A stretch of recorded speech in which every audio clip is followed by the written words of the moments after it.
ça pose une vraie question. Est-ce qu'on a une idée précise du nombre de victimes depuis le début de ce conflit? Je me tourne vers vous, Fanny Wegscheider. Le décompte est loin d'être évident, Fanny.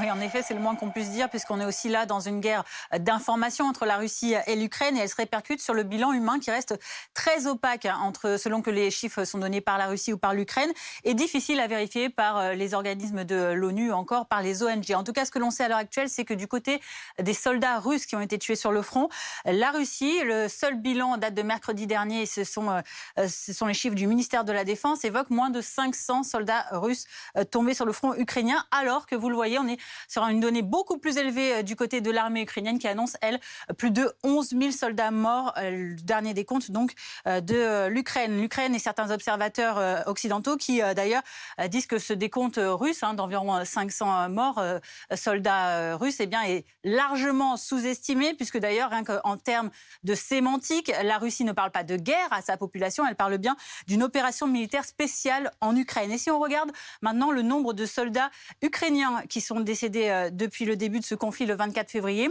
le ministère russe de la Défense évoque un chiffre de 2870, là où en revanche, les autorités ukrainiennes, elles, ne donnent aucune information chiffrée.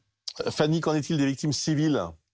Alors c'est l'ONU qui communique plus principalement. Le HCDH, le Haut Commissariat des Nations Unies aux droits de l'homme, indiquait samedi par exemple la mort de 351 civils, dont 22 enfants.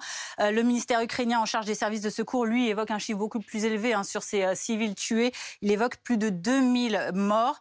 Quant aux civils qui ont été blessés, l'ONU fait état de plus de 700 blessés, des chiffres que l'organisation estime sans doute considérablement plus élevés, puisque les vérifications sont très difficiles et elles sont toujours en cours. Merci beaucoup, Fanny Wegscheider.